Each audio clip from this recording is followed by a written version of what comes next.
Hello students, good morning. Myself Manohar Chandelia, faculty Zoology. पिछले lecture में हम study कर रहे थे एनिमल किंगडम में नॉन कोर डेटा के डिफरेंट फाइला की। तो नॉन कोर डेटा जंतुओं में आपने देखा था कि नॉन कोर डेट जंतु जिनके अंदर बैकबोन या नोटोकोड एब्सेंट होती है, ऐसे जंतुओं को जिनमें बैकबोन या नोटोकोड एब्सेंट होती है नॉन कोडेट्स कहेंगे। और इन नॉन कोडेट एनिमल्स को इनकी वेरिएशंस के बेस पर, इनकी विभिन्नताओं के आधार पर इसको कुछ अलग अलग समूहों में बांटा गया था, जिनमें आपने इनके सारे फाइला पढ़े हैं। तो नॉन कोडेट में आपने जनरली जो है वो प्रोटोजोआ से लेकर हेमिकोडेटा तक के फाइलम पढ़े हैं। अब इनके अंदर जैसे जैसे आप आगे बढ़ते गए वैसे वैसे आपने नोट किया होगा कि इन एनिमल्स में कुछ कॉम्प्लेक्सिटी आती रहती है। समझ में आ गई? क्योंकि सारे एनिमल्स को एट रैंडम जो है वो इनको क्लासिफाई नहीं किया है, अकॉर्डिंग टू देयर इवोल्यूशन, इनके विकास के आधार पर इनको क्लासिफाई करते हुए और इनको एक इंक्रीजिंग ऑर्डर में या इनकी कॉम्प्लेक्सिटी ऑर्डर में इनको रखा गया है। समझ में आई? सबसे सिंपल टाइप के प्रोटोजोआ, फिर उससे थोड़े से complex porifera, coelenterates, ctenophora, then platyhelminthes, aschelminthes, फिर उनसे complex annelida, then arthropoda, mollusca, echinodermata and hemichordata. Clear? यहाँ तक हेमिकोडेटा के अंदर आपने पढ़ा था कि हेमिकोडेट जंतुओं में कुछ लक्षण कोडेटा के और कुछ लक्षण उसमें नॉन कोडेटा के होते हैं। क्लियर? यहाँ तक तो कुछ कोडेट और कुछ नॉन कोडेटा के लक्षण जो है वो हेमिकोडेट जंतुओं में पाए जाते हैं। क्लियर? यहाँ तक अब हेमिकोडेटा के बाद मैंने आपको पहले ही बता दिया था कि हेमिकोडेटा जंतुओं को शुरुआत के वर्गीकरण में उनमें पाए जाने वाले स्ट्रोमोकोड या बक्कल डाइवर्टिकुलम मुख्य अंधवर्ध के आधार पर किसमें शामिल किया था? उसको कोर्डेटा में।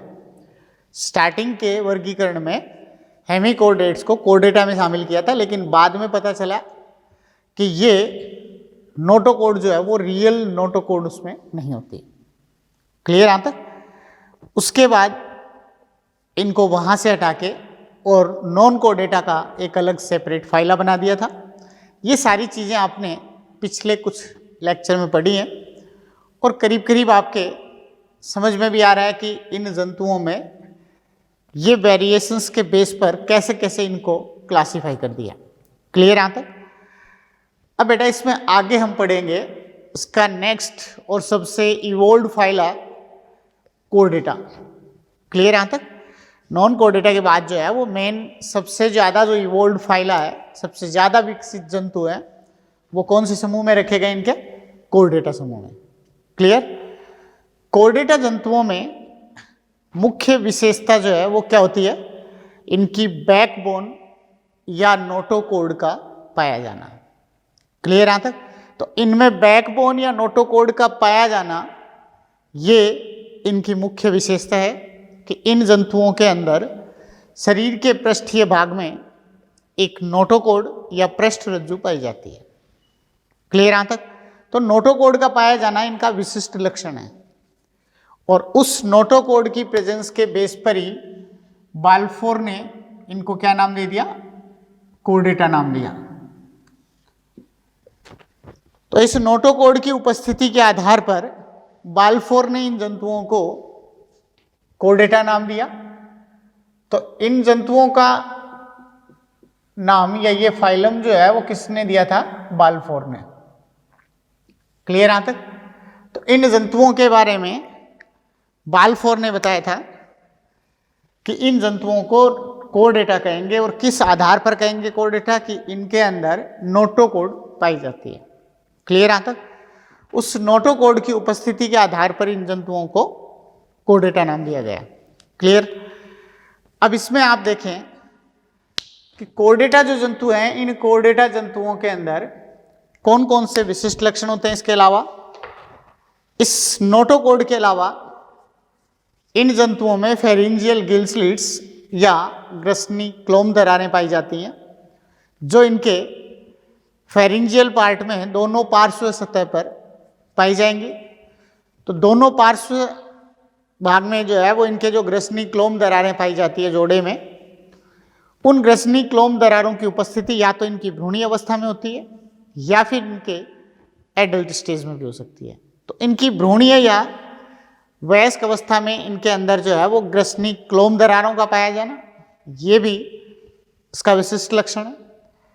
इसके बाद दूसरी चीज जो है वो इसमें क्या होती है, एक इन जंतुओं के अंदर कोर्डेटा जंतुओं के में जो है वो एक विशेषता, इसकी मुख्य विशेषता ये है कि इन जंतुओं के अंदर जो नर्व कोड होती है, तंत्रिका रज्जु है, वो कहाँ पाई जाती है इनकी, इनमें तंत्रिका रज्जु जो है वो पृष्ठ सतह पर होती है। जबकि अब तक आपने जो नॉन कोर्डेट पढ़े हैं उन सब में तंत्रिका रज्जु या नर्व कोड कहाँ होती है, अधर सतह पर होती है। वेंट्रल नर्व कोड जो है वो आपने अभी तक पढ़ी है सब नॉन कोर्डेटा में, लेकिन कोर्डेटा में कैसी होगी, सिंगल होगी। नॉन कोर्डेटा में डबल होती है, इनमें सिंगल नर्व कोड होती है। सिंगल नर्व कोड होगी, होलो होगी, खोखली होगी, समझ में आ गई। और उसके साथ साथ तीसरा जो है वो इनके अंदर क्या बताएंगे, ये खोखली, सिंगल और डोर्सल नर्व कोड होगी। पृष्ठीय सतह पर इसमें नर्व कोड होती है। उसके बाद एक जो है वो इन जंतुओं का हृदय या हार्ट जो है वो कहाँ पाया जाता है, इन जंतुओं में हृदय जो है वो हमेशा वेंट्रल हार्ट होता है, जबकि नॉन कोर्डेटा में डोर्सल हार्ट होता है। नॉन कोर्डेटा में हार्ट कहाँ पाया जाता है, डोर्सल सरफेस पे हार्ट होता है, जबकि कोर्डेटा जंतुओं के अंदर वेंट्रल हार्ट होता है, अधर सतह पर होता है। एक इनके अंदर जो है वो पोस्ट एनल टेल का पाया जाना, पश्च गुदा पूंछ का पाया जाना, ये कोर्डेटा में होता है। नॉन कोर्डेटा में ये गुदा पश्च गुदा पूंछ नहीं पाई जाती। क्लियर यहाँ तक। तो इसके आधार पर अगर आप देखें तो नॉन कोर्डेटा और कोर्डेटा में ये मेजर डिफरेंस होते हैं। एक तो नॉन कोर्डेटा और दूसरे कोर्डेटा। तो नॉन कोर्डेटा को कोर्डेटा से डिफरेंशिएट करने के लिए इनके अंदर क्या पाया जाएगा, एक तो कौन कौन से मेन अंतर होंगे। सबसे पहली चीज है कि नॉन कोर्डेटा में नोटोकोड प्रेजेंट होती है। तो सबसे पहला तो यही हो जाएगा कि नॉन कोर्डेटा में नोटोकोड, नॉन कोर्डेटा में नोटोकोड एब्सेंट और कोर्डेटा में प्रेजेंट होती है। तो इनमें नोटोकोड एब्सेंट होगी और कोर्डेटा में नोटोकोड प्रेजेंट होगी।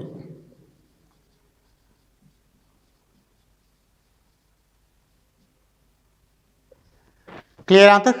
तो नॉन कोर्डेटा में नोटोकोड एब्सेंट होगी और कोर्डेटा में नोटोकोड प्रेजेंट होती है। तो पहला डिफरेंस तो यही हो गया कि इनमें ये एब्सेंट है और कोर्डेटा में ये प्रेजेंट होती है। तो नोटोकोड जो है वो एब्सेंट प्रेजेंट। उसके बाद दूसरी चीज जो है वो इसमें क्या बताएंगे कि नॉन कोर्डेटा जंतु हैं, इन नॉन कोर्डेटा जंतुओं में ग्रसनी क्लोम दरारें या फेरिंजियल गिल स्लिट्स एब्सेंट होती हैं। इसमें फेरिंजियल गिल स्लिट्स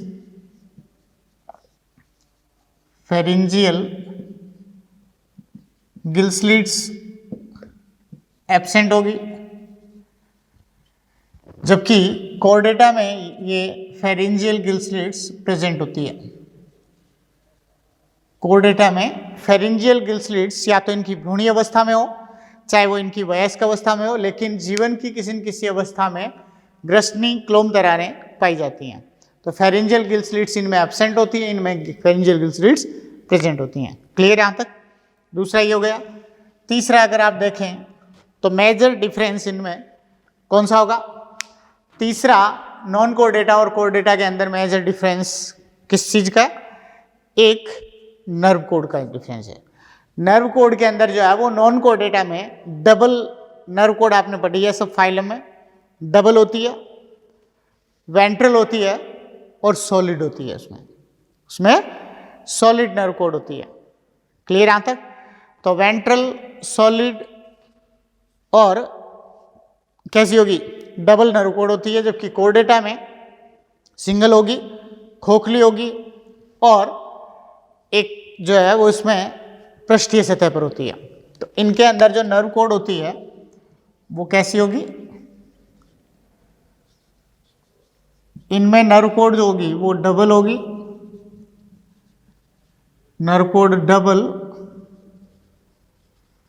सॉलिड और वेंट्रल नर्व कोड होती है।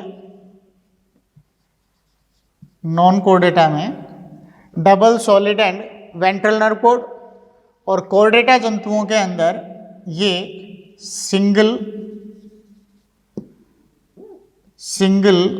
होलो and dorsal nerve cord, single, hollow and dorsal nerve cord होगी। उसके बाद और क्या डिफरेंस है, एक नॉन कोर डेटा जो जंतु होते हैं, इन नॉन कोर डेटा जंतुओं में हार्ट इनके अंदर पृष्ठ सतह पर होता है और कोर डेटा जंतुओं में हार्ट अधर सतह पर होता है। क्लियर यहां तक? तो ये नॉन कोर डेटा जंतु जो होंगे इनमें हार्ट डोर्सल सरफेस पे होगा, इनमें डोर्सल हार्ट होता है और इनमें वेंट्रल हार्ट होता है, इनमें हार्ट वेंट्रल सरफेस पे होगा। एक आप इसमें बता सकते हो, नॉन कोर डेटा जंतु होंगे, इन नॉन कोर डेटा जंतुओं के अंदर पोस्ट एनल टेल एब्सेंट होती है, पश्चगुदा पूंछ, इनके अंदर पश्चगुदा पूंछ पाई जाती है। क्लियर यहां तक? तो नेक्स्ट आप बता सकते हैं पोस्ट एनल टेल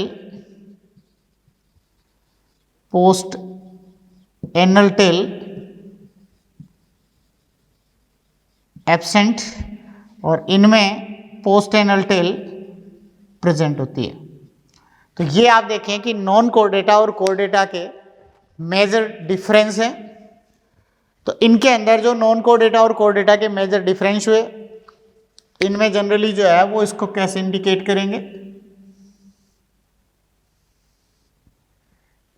ये इन एनिमल्स में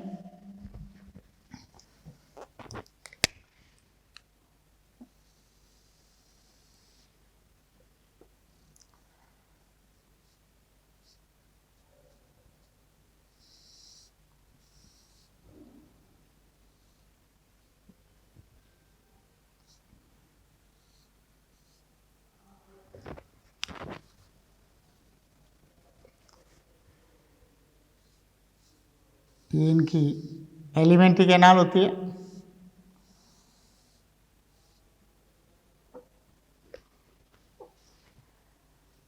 ये इसका एनस,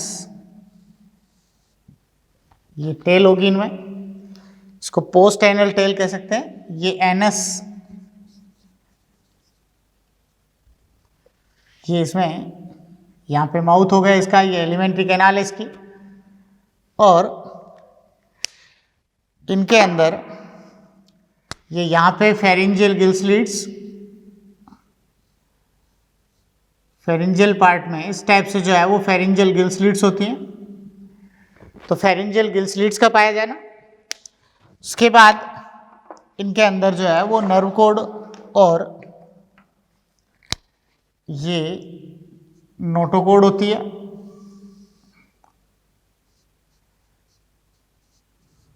ये इसमें इसकी नोटोकोड होगी,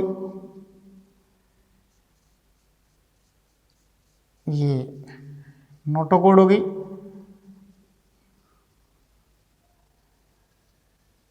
और दूसरी जो है वो इनके अंदर डोर्सल साइड में क्या पाई जाएगी, नर्व कोड होती है। ये तो इसकी नोटोकोड है, पृष्ठरज्जु,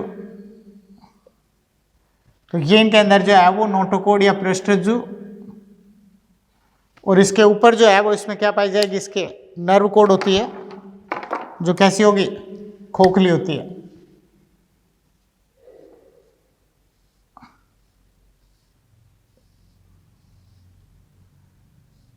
ये इस टाइप से जो है वो इसमें खोखली नर्व कोड होगी। तो इस टाइप से जो है वो इनके अंदर नॉन कोऑर्डिनेट ये कोऑर्डिनेटा जंतुओं के अंदर क्या क्या चीजें होंगी, ये इसकी नर्व कोड होगी, ये नर्व कोड, ये इसकी नोटोकोड होगी, नोटोकोड। तो ये आप देख रहे हो इसकी एलिमेंट्री कैनाल है, और एलिमेंट्री कैनाल के ये फेरिंजियल पार्ट में क्या होती है, फेरिंजियल गिल स्लिट्स, ये फेरिंजियल गिल स्लिट्स होगी। तो ये फेरिंजियल गिल स्लिट्स, ये एनस, और ये क्या होगी इसकी पोस्ट एनल टेल, ये पोस्ट एनल टेल होगी। क्लियर यहां तक? इस तरीके से जो है वो इन जंतुओं में ये इनकी मुख्य विशेषता है। इनके अलावा ये जो 5 कैरेक्टर आप देख रहे हैं ये इनके विशिष्ट लक्षण हैं। इसके अलावा कोर्डेटा के अंदर जो है वो कुछ सामान्य लक्षण अगर आप देखें इनके, तो जनरल कैरेक्टर या सामान्य लक्षण कोर्डेटा में अगर आप देखें तो कोर्डेटा के सामान्य लक्षणों में और कौन कौन से लक्षण होंगे, ये विशिष्ट लक्षण है कोर्डेटा के। क्लियर यहां तक? जो डिफरेंस आपको मैंने बताया है मेजर, वो इसके विशिष्ट लक्षण है। कोर्डेटा के जनरल कैरेक्टर या सामान्य लक्षणों की बात करें तो कोर्डेटा के सामान्य लक्षणों में सबसे पहले जैसे आवास में देखें तो आवास के आधार पर अगर आप देखें कोर्डेटा जंतुओं में, तो कोर्डेट जंतु मैराइन वाटर में भी होंगे, फ्रेश वाटर में भी होंगे, स्थलीय भी होंगे और वायवीय भी होंगे। क्लियर यहां तक? और कुछ परजीवी भी होंगे। तो आवास के अंदर तो ये हर तरह के आवास में पाए जा सकते हैं। क्लियर यहां तक? जलीय, जिनके अंदर जो है वो समुद्री जलीय और स्वच्छ जलीय, इसके अलावा स्थलीय होंगे, वायवीय और परजीवी, हर प्रकार के आवासों में ये जंतु पाए जाते हैं। इसके बाद इसमें लेवल ऑफ बॉडी ऑर्गेनाइजेशन देखें तो कौन सा लेवल होगा, ऑर्गन सिस्टम लेवल का इनमें बॉडी ऑर्गेनाइजेशन होता है। कौन सा लेवल होगा बॉडी ऑर्गेनाइजेशन का, ऑर्गन सिस्टम लेवल का इनमें बॉडी ऑर्गेनाइजेशन होगा। और इसके बाद नेक्स्ट सिमेट्री के बेस पर अगर आप देखें तो कैसे होंगे, जर्म लेयर के बेस पर ट्रिप्लोब्लास्टिक और सिमेट्री के बेस पर ये बाइलेटरल सिमेट्रिकल। तो ट्रिप्लोब्लास्टिक और बाइलेटरल सिमेट्रिकल, ये जनरली आपने वो कैरेक्टर जो पढ़े हैं नॉन कोर्डेटा में, वो आप कोर्डेटा के अंदर भी जनरल कैरेक्टर में शामिल करेंगे। समझ में आ गई? तो सिमेट्री और जर्म लेयर के आधार पर ट्रिप्लोब्लास्टिक और बाइलेटरल सिमेट्रिकल हो गए। उसके बाद आगे बढ़ें तो बॉडी प्लान, ये सिलोम की बात करें तो सिलोम की चर्चा करें तो सिलोम के आधार पर जो है वो कैसे होते हैं, एंटेरोसिलोमेट, क्योंकि सिलोम किससे बन रही है, आर्केंट्रॉन की आउट पॉकेटिंग से सिलोम बन रही है। इसका मतलब ये कैसे हो गए, ये एंटेरोसिलोमेट हो गए। और ड्यूटेरोस्टोमिया, इसमें ब्लास्टोपोर से क्या बनता है, गुदा का निर्माण होता है, एनएस बनती है। तो ये इनके अंदर जो है वो ड्यूटेरोस्टोम होंगे और सिलोम के आधार पर एंटेरोसिलोमेट होंगे। तो एंटेरोसिलोमेट और ड्यूटेरोस्टोम्स। उसके बाद बॉडी प्लान, बॉडी प्लान के बारे में क्या बताएंगे, किस टाइप का बॉडी प्लान होता है, tube with in tube body plan. क्यों? क्योंकि कंप्लीट एलिमेंट्री कैनाल है, कंप्लीट एलिमेंट्री कैनाल है, इसका मतलब जो है वो किस टाइप का होगा, tube with in tube body plan होगा इनका। क्लियर यहां तक? नलिका के भीतर नलिका प्रकार का इनका बॉडी प्लान होगा। इसके बाद आगे चलें तो इनके अंदर भी वही digestive system, respiration, excretion, circulation, ये सारी चीजें इंक्लूड करेंगे। तो इसमें डाइजेशन के लिए complete alimentary canal with digestive glands, पूर्ण आहार नाल होती है, और उसके साथ साथ जो है वो उसमें लीवर, पैनक्रियाज, सलाइवरी ग्लैंड, इस टाइप की इनमें पाचक ग्रंथियां भी पाई जाती हैं। क्लियर यहां तक? तो पूर्ण आहार नाल और पाचक ग्रंथियां होती हैं। उसके बाद आगे नेक्स्ट चलें तो क्या बताएंगे इसमें, रेस्पिरेशन। रेस्पिरेशन के लिए इन जंतुओं के अंदर एक तो फेरेंजियल गिल स्लिट्स होती है, फेरेंजियल पार्ट में गिल स्लिट्स होती हैं, वो भी इनके अंदर जो है वो रेस्पिरेशन में भाग लेती हैं। इसके अलावा कुछ विकसित जंतुओं में, विकसित कोर्डेटा जंतुओं में गिल्स के द्वारा श्वसन होता है। उसकी त्वचा द्वारा भी श्वसन हो सकता है और इनमें फेफड़ों द्वारा या लंग्स के द्वारा भी श्वसन होता है। तो गिल्स, स्किन और लंग्स के द्वारा जो है वो इनमें रेस्पायरेशन होगा। रेस्पायरेशन के बाद जो है वो आगे नेक्स्ट आप देखें तो क्या बताएंगे इनमें, रेस्पायरेशन के बाद या श्वसन के बाद बताएंगे उत्सर्जन। उत्सर्जन जो है वो इनके अंदर जनरली न्यूरल ग्लैंड या फिर इसमें प्रोटोनेफ्रिडिया या प्रोनेफ्रिक किडनी के द्वारा, यानी इनको आगे कोर्डेटा को दो ग्रुप में बांट दिया, एक प्रोटोकोर्डेटा होता है और एक यूकोर्डेटा होता है। दो ग्रुप कौन कौन से इनके, एक प्रोटोकोर्डेटा और एक यूकोर्डेटा। प्रोटोकोर्डेटा जो है वो आदिम प्रकार के कोर्डेट जंतु हैं और यूकोर्डेट वास्तविक कोर्डेट जंतु हैं। तो प्रोटोकोर्डेट जंतु जो होते हैं, इन प्रोटोकोर्डेट जंतुओं के अंदर तो क्या होता है, उत्सर्जन के लिए क्या पाए जाते हैं, न्यूरल ग्लैंड या इनमें प्रोटोनेफ्रिडिया होते हैं, ये इनमें उत्सर्जी अंग होते हैं। जबकि यूकोर्डेटा के अंदर आप देखें तो इनके अंदर उत्सर्जन किडनी के द्वारा होता है। अब वो kidney pronephric kidney, mesonephric kidney, metanephric kidney, ये अलग अलग प्रकार की किडनी होती है। तो किस तरह की किडनी के द्वारा होगा इनमें, इनके अंदर जो है वो प्रोनेफ्रिक से लेकर मेटानेफ्रिक तक जो अलग अलग क्लास में अलग अलग जंतुओं में पाई जाएगी। क्लियर यहाँ तक, उनके द्वारा इनमें उत्सर्जन होता है। उत्सर्जन के बाद नेक्स्ट जो है वो इसमें सर्कुलेशन। सर्कुलेशन यूरोकोर्डेटा जंतुओं में केवल खुला रक्त परिसंचरण तंत्र होता है, उसके अलावा बाकी सभी कोर्डेट जंतुओं के अंदर बंद परिसंचरण तंत्र होता है। क्लियर यहाँ तक, छोड़कर यूरोकोर्डेटा को। यूरोकोर्डेटा में केवल खुला परिसंचरण तंत्र है, यूरोकोर्डेटा के अलावा बाकी सारे जंतुओं में बंद प्रकार का परिसंचरण तंत्र पाया जाता है।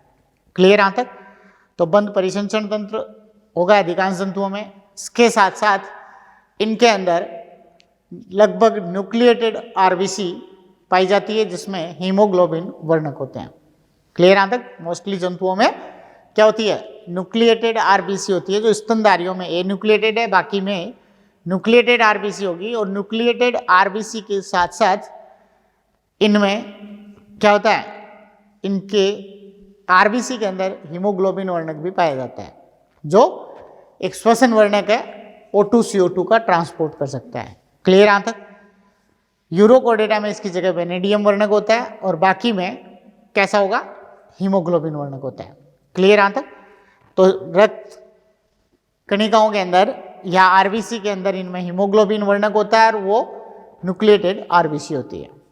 क्लियर यहाँ तक, उसके बाद आप देखें कि इनके अंदर सर्कुलेटरी सिस्टम में ही हिपेटिक पोर्टल सिस्टम और इसके साथ साथ कुछ जंतुओं में रीनल पोर्टल सिस्टम भी पाया जाता है। अधिकांश जंतुओं में यकृत निवाहिका तंत्र और इसके अलावा कुछ जंतुओं में वृक्क निवाहिका तंत्र भी पाया जाता है। तो यकृत निवाहिका तंत्र और वृक्क निवाहिका तंत्र जो है वो इन जंतुओं में पाया जाता है। और इनमें जो हिपेटिक पोर्टल सिस्टम है या यकृत निवाहिका तंत्र जो इसमें पाया जाता है, उसका मतलब क्या होता है कि शरीर के जो अंतरांग है इनमें आहार नाल से संबंधित या पाचक अंगों से संबंधित जितने भी अंग है, उन अंगों से रुधिर को लाकर पहले लीवर में छोड़ा जाता है और उसके बाद लीवर से जो है वो हिपेटिक वेन उसको पश्च महाशिरा में छोड़ती है। क्लियर यहाँ तक, इस तरह का सिस्टम होता है हिपेटिक पोर्टल सिस्टम। तो अधिकांश जंतुओं के अंदर जो है वो ब्लड सर्कुलेटरी सिस्टम में हिपेटिक पोर्टल सिस्टम या यकृत निवाहिका तंत्र भी होता है, जो कुछ जंतुओं के अंदर कौन सा होगा, रीनल पोर्टल सिस्टम भी इसके साथ साथ पाया जाता है। क्लियर यहाँ तक, ये इसके सर्कुलेशन में बता दिया। सर्कुलेशन के बाद जो है वो बताएंगे रिप्रोडक्शन में। रिप्रोडक्शन में मोस्टली एनिमल्स जो होते हैं, कॉर्डेट जंतु हैं, वो यूनिसेक्सुअल होंगे जिनमें सेक्सेस आर सेपरेट। क्लियर यहाँ तक, ज़्यादातर में कैसे होंगे, यूनिसेक्सुअल जंतु होते हैं कॉर्डेट जंतु, जबकि कुछ जो है वो इसमें द्विलिंगी या बाइसेक्सुअल होंगे। क्लियर यहाँ तक, तो ये इसमें इसके उसके बारे में बता दिया। जननांगों के बारे में कि मोस्टली जो है वो 22 ये एक से एक लिंगी, कुछ द्विलिंगी जंतु होते हैं। नेक्स्ट उसके बाद बताएंगे कि इनके अंदर निषेचन जो होता है वो सामान्यतः यूकोर्डेटा जंतु जो होते हैं इनमें और प्रोटोकोर्डेट जंतुओं में इंटरनल और एक्सटर्नल दोनों तरह का फर्टिलाइजेशन होता है। क्लियर यहाँ तक? इसमें ज़्यादा हायर कोर्डेट जो जंतु हैं उनके अंदर तो इंटरनल फर्टिलाइजेशन है, हायर कोर्डेट जंतुओं में इंटरनल फर्टिलाइजेशन और लोअर कोर्डेट जंतुओं में एक्सटर्नल फर्टिलाइजेशन होता है। क्लियर यहाँ तक? तो बाह्य और आंतरिक दोनों तरह के इनमें निषेचन होते हैं। परिवर्धन जो है वो भी दोनों तरह के होते हैं। तो प्रोटोकोर्डेट्स के अंदर तो इनडायरेक्ट डेवलपमेंट ही होते हैं केवल, यूकोर्डेट के अंदर केवल एम्फीबिया में इनडायरेक्ट डेवलपमेंट है, उसके अलावा बाकी में डायरेक्ट डेवलपमेंट होता है। क्लियर यहाँ तक? ये सारे नॉन कोर्डेटा के सामान्य लक्षण। तो इसमें विशिष्ट लक्षणों में आप देख ही रहे हो कि ये तो नर्व कोड है, ये खोखली जो आप देख रहे हो ऊपर डोर्सल साइड में, ये इसकी नर्व कोड है, और इसके नीचे जो है वो क्या होती है, नोटोकोड पाई जाती है। तो ये इसमें आप देख रहे हो नोटोकोड है, ये इसमें खोखली नर्व कोड होती है। इसमें कैसी होगी, सिंगल नर्व कोड होती है, जबकि नॉन कोर्डेटा में डबल नर्व कोड होती है। तो ये डोर्सल साइड में है, ये वेंट्रल साइड है, ये डोर्सल साइड है। तो आप देख रहे हो डोर्सल साइड में नर्व कोड, ये नोटोकोड है, और ये ग्रसनी भाग के अंदर ग्रसनी क्लोम दरारें पाई जाएंगी, गुदा के पीछे पूंछ पाई जाएगी, तो ये पोस्टेरनल टेल का पाया जाना और वेंट्रल हार्ट का पाया जाना, इस तरह के कुछ लक्षण जो है वो कोर्डेटा के विशिष्ट लक्षणों में आते हैं। क्लियर यहाँ तक? ऐसे लक्षणों को कोर्डेटा के विशिष्ट लक्षण कहेंगे। क्लियर यहाँ तक? समझ में आ गई बात? तो ये कोर्डेटा के विशिष्ट लक्षण है। इसके बाद हम पढ़ेंगे कोर्डेटा का क्लासिफिकेशन, कि कोर्डेटा जंतुओं को किन अलग अलग समूहों में या अलग अलग क्लासेस में इनको बांटा गया है। तो कोर्डेटा का क्लासिफिकेशन मेनली दो ग्रुप में जो है वो कोर्डेट को क्लासिफाई किया है, एक क्रेनिएटा और दूसरे होते हैं क्रेनिएटा।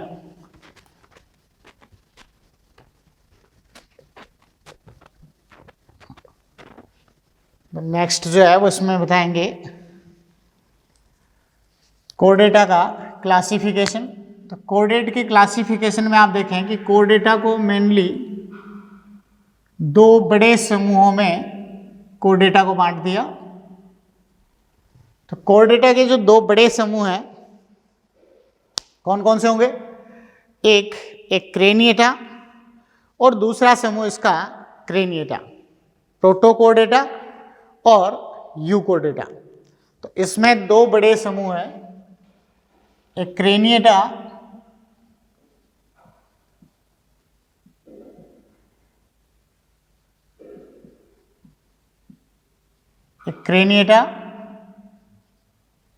प्रोटोकोर्डेटा,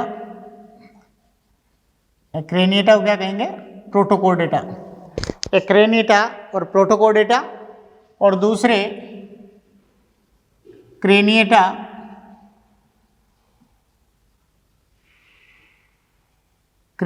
या यूकोर्डेटा।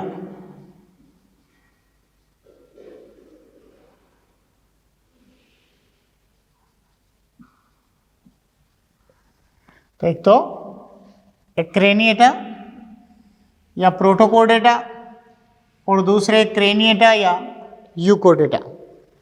क्लियर यहाँ तक? तो ऐसे इनके अंदर जो है वो ये दो बड़े ग्रुप बन गए, एक क्रेनिएटा और क्रेनिएटा। किस आधार पर, क्रेनियम बॉक्स की उपस्थिति या अनुपस्थिति के आधार पर। तो क्रेनियम बॉक्स की उपस्थिति या अनुपस्थिति के आधार पर जो है वो ये दो अलग अलग समूहों में बांट दिए गए। एक समूह हो गया एक क्रेनिएटा, दूसरा समूह हो गया क्रेनिएटा। इसका मतलब जिन जंतुओं के अंदर जो है वो क्रेनियम बॉक्स नहीं पाया जाता, क्रेनियम आप समझते हो भाई ब्रेन के चारों तरफ का प्रोटेक्टिव कवरिंग, तो ब्रेन के चारों तरफ की जो प्रोटेक्टिव कवरिंग है ये जिन जंतुओं में नहीं पाई जाती वो एक क्रेनिएटा, और जिन जंतुओं में ये पाई जाती है वो क्रेनिएटा होते हैं। क्लियर यहाँ तक? एक क्रेनिएटा और क्रेनिएटा का मेजर डिफरेंस जो है वो यही होता है कि एक क्रेनिएटा के अंदर पर्टिकुलर ब्रेन और उसके चारों तरफ का जो है वो ब्रेन की प्रोटेक्टिव कवरिंग क्रेनियम ये दोनों ही नहीं पाए जाते। क्लियर यहाँ तक? जबकि क्रेनिएटा के अंदर ये दोनों पाए जाते हैं। विकसित प्रकार का मस्तिष्क होता है जिसके चारों तरफ जो है वो कपाल बॉक्स या क्रेनियम बॉक्स स्थित होता है। क्रेनियम बॉक्स जो है वो आपको ध्यान है 8 क्रेनियल बोन से बना होता है, जिनके अंदर फ्रंटल होती है, ऑक्सीपिटल, टेम्पोरल, पैराइटल, स्फिनोइड और एथमोइड अस्थियां। क्लियर यहाँ तक? इनसे बना हुआ जो है वो इनमें क्रेनियम बॉक्स होता है। तो जो इनमें पाया जाता है, जिन जंतुओं में पाया जाता है ये क्रेनिएटा, जिनमें नहीं पाया जाता वो एक्रेनिएटा। क्लियर यहाँ तक? एक्रेनिएटा जंतु जो होते हैं वो प्रोटोकोर्डेट है, इनमें कोर्डेट के विकसित लक्षण नहीं पाए जाते, इसलिए इनको आदिम प्रकार के कोर्डेट या प्रोटोकोर्डेट कहेंगे। जबकि क्रेनिएटा या यूकोर्डेटा के अंदर ये सारे लक्षण पाए जाते हैं। समझ में आ गई? इसके अंदर ये सारे लक्षण जो है वो क्रेनिएटा या यूकोर्डेटा के अंदर जो विकसित लक्षण होते हैं कोर्डेटा के वो पाए जाते हैं। क्लियर यहाँ तक? इसके बाद आप देखें क्रेनिएटा या प्रोटोकोर्डेटा है, इसको 2 उपसंघों में या सब फाइलम में इसको बांट दिया गया। इनको 2 उपसंघों में बांटा गया है, एक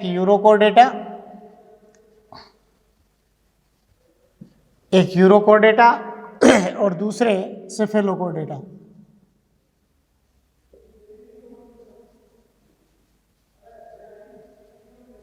एक यूरोकोर्डेटा और दूसरे सेफेलोकोर्डेटा।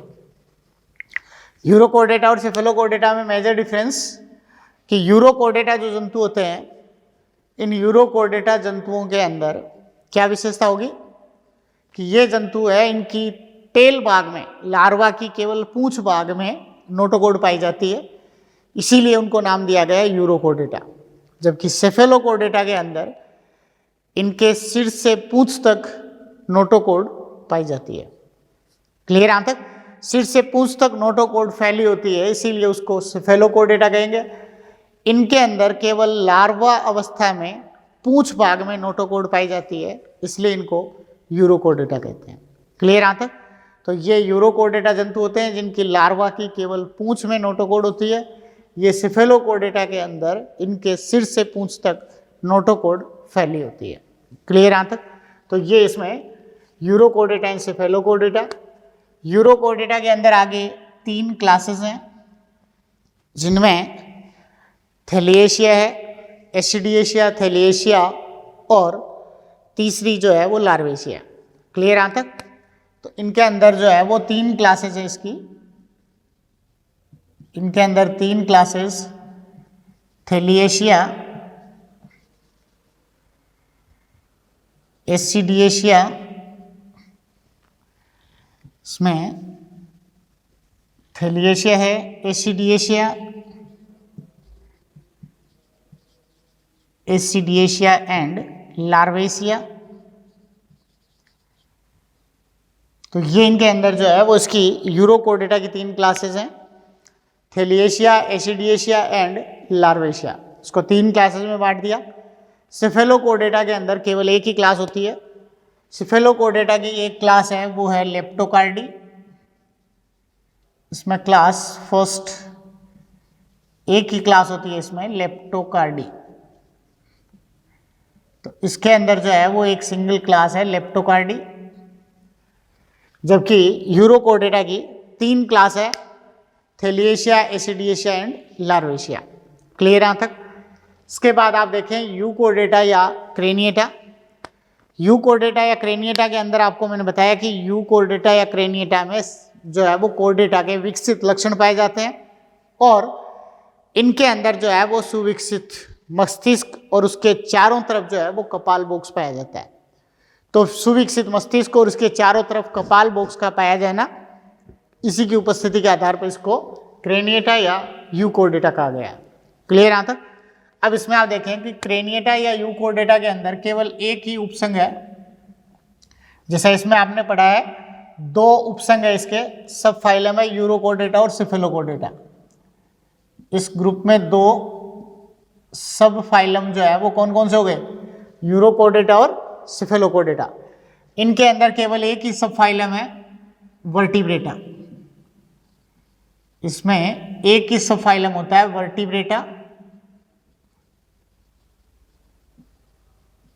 तो ये इनके अंदर जो है वो उसके क्रेनिएटा या यूकोर्डेटा में क्या विशेषता होती है कि क्रेनियम बॉक्स या चारों तरफ जो है वो ब्रेन के क्रेनियम पाया जाता है। तो क्रेनिएटा होते हैं। क्रेनिएटा जंतुओं के अंदर इसका उपसंग जो है वो क्या होता है, वर्टिब्रेटा। क्रेनिएटा का उपसंग क्या होगा, एक ही उपसंग है इसमें, वर्टिब्रेटा। वर्टिब्रेटा इनको क्यों कहा जाता है, क्योंकि इनके अंदर नोटोकॉर्ड वर्टिब्रल कॉलम से या कशेरुक दंड से रिप्लेस हो जाती है। तो वर्टिब्रल कॉलम जो है वो कशेरुक दंड से रिप्लेस होने के कारण इनको क्या नाम दिया जाता है, वर्टिब्रेटा कहते हैं। क्लियर यहाँ तक? तो ये इनमें क्रेनिएटा जो है वो इसमें वर्टिब्रेटा उपसंग हो गया। उसके बाद वर्टिब्रेटा को भी दो डिवीजन में बांटा गया है। वर्टिब्रेटा के अंदर जो दो डिवीजन होते हैं, ये दो डिवीजन किस आधार पर किए गए? वर्टिब्रेटा को दो डिवीजन में, दो संभाग में क्यों बांटा गया है कि इन जंतुओं में वास्तविक जबड़ों की उपस्थिति या अनुपस्थिति के आधार पर, कि इनमें वास्तविक जबड़े पाए जाते हैं नहीं पाए जाते, इसकी उपस्थिति या अनुपस्थिति के आधार पर वास्तविक जबड़े और युग्मित उपांग, इनकी उपस्थिति अनुपस्थिति के आधार पर इन जंतुओं को दो समूहों में, दो संभाग में इनको बांट दिया। एक एग्नेथा और दूसरा होता है ग्नेथोस्टोमेटा। क्लियर यहाँ तक? दो कौन कौन से हो जाएंगे डिवीजन? एक एग्नेथा, दूसरा ग्नेथोस्टोमेटा। एग्नेथा मीन्स जो एब्सेंट और ग्नेथोस्टोमेटा जो प्रेजेंट। तो रियल जो या वास्तविक जबड़े नहीं पाए जाते तो एग्नेथा, पाए जाते हैं तो ग्नेथोस्टोमेटा। क्लियर यहाँ तक? तो ये इसमें वास्तविक जबड़ों की उपस्थिति या अनुपस्थिति के आधार पर ये दो डिवीजन में बांट दिए। पहला एक एग्नेथा, दूसरा डिवीजन है ग्नेथोस्टोमेटा। Agnatha and Gnathostomata. तो ये इसको दो डिवीजन में बांट दिया। पहला डिवीजन है एग्नेथा, जिसमें मुख में जबड़े और युग्मित उपांग नहीं पाए जाते। ग्नेथोस्टोमेटा के अंदर मुख में जबड़े और युग्मित उपांग पाए जाते हैं। क्लियर यहाँ तक? उसके बाद एग्नेथा को तीन क्लासेस में इसको क्लासिफाई कर दिया, दो में। एग्नेथा के अंदर जो है वो दो क्लासेज हैं। कौन कौन सी हो जाएंगी इसकी? एग्नेथा के अंदर एक ओस्ट्रेकोडर्मी, एग्नेथा की क्लास है ओस्ट्रेकोडर्मी, और दूसरी क्लास इसकी साइक्लोस्टोमेटा। ओस्ट्रेकोडर्मी एंड साइक्लोस्टोमेटा, ये इसमें एग्नेथा की दो क्लासेस हैं, ओस्ट्रेकोडर्मी और साइक्लोस्टोमेटा। इन दोनों क्लास में ओस्ट्रेकोडर्मी क्लास के जो जंतु हैं वो वर्तमान में विलुप्त हो चुके हैं। अभी केवल साइक्लोस्टोमेटा जंतु जो है वो अभी इसकी एग्जिस्टिंग स्पीशीज है, जो अभी तक वर्तमान में पाई जाती है। क्लियर यहाँ तक? इसके बाद आप देखें ग्नेथोस्टोमेटा। ग्नेथोस्टोमेटा में दो सुपर क्लास है। ग्नेथोस्टोमेटा को पहले दो सुपर क्लास में बांट दिया। ग्नेथोस्टोमेटा में पहले दो सुपर क्लास में इसको बांट दिया। एक सुपर क्लास है इसकी पीसीज और दूसरी सुपर क्लास है टेट्रापोडा।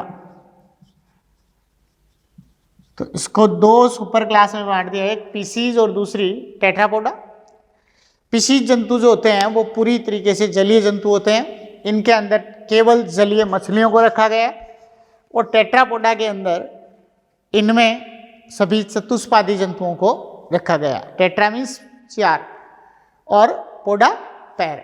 तो जिनके अंदर जो है वो दो जोड़ी भुजाएं या दो जोड़ी पैर जिनमें पाए जाते हैं, उन सभी जंतुओं को टेट्रापोडा में रखा गया है। और जिनमें तैरने के लिए केवल फिन्स पाए जाते हैं उनको पीसीज में रखा गया है। क्लियर यहाँ तक? इनके अंदर जो पीसीज के अंदर फिन्स होंगे वो कैसे होंगे? ये युग्मित होंगे, जबकि इनके अंदर जो होंगे वो अयुग्मित होंगे। क्लियर यहाँ तक? अब इसके अंदर ये सुपर क्लास हो गई दो, पीसीज और टेट्रापोडा। इस पीसीज सुपर क्लास को भी तीन क्लासेस में इसको क्लासिफाई कर दिया। पीसीज सुपर क्लास की तीन क्लासेस हैं, एक प्लेकोडर्मी, प्लेकोडर्मी, उसके बाद कॉन्ड्रिक्थिस, प्लेकोडर्मी, कॉन्ड्रिक्थिस और तीसरी ओस्टिक्थिस। तो इसकी ये 3 क्लासेस हो गई, प्लेकोडर्मी, कॉन्ड्रिक्थिस एंड ओस्टिक्थिस। क्लियर यहाँ तक? तो ये पीसीज की 3 क्लास है, प्लेकोडर्मी, दूसरी कॉन्ड्रिक्थिस और तीसरी ओस्टिक्थिस। क्लियर? टेट्रापोडा के अंदर जो है वो इसमें 4 क्लास होती है। टेट्रापोडा को, जिनमें 2 जोड़ी पाद होते हैं, उनको 4 क्लासेस में बांट दिया। इसकी 4 क्लासेस कौन कौन सी है? एक एम्फीबिया, इसकी 4 क्लासेस में एक एम्फीबिया, रेप्टिलिया,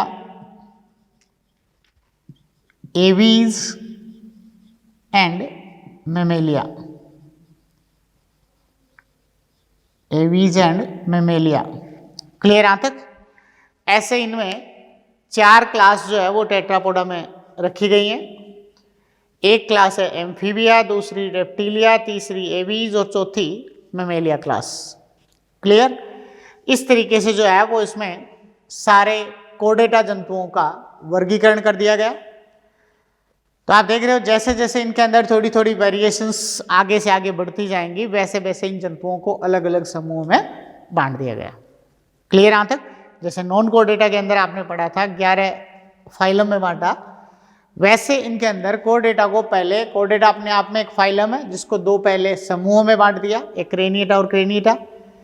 फिर एक्रेनिएटा या प्रोटोकोर्डेटा को 2 सब फाइलम में बांट दिया, यूरोकोर्डेटा और सिफेलोकोर्डेटा। और क्रेनिएटा या यूकोर्डेटा को एक ही सब फाइलम में बांटा है, वर्टिब्रेटा।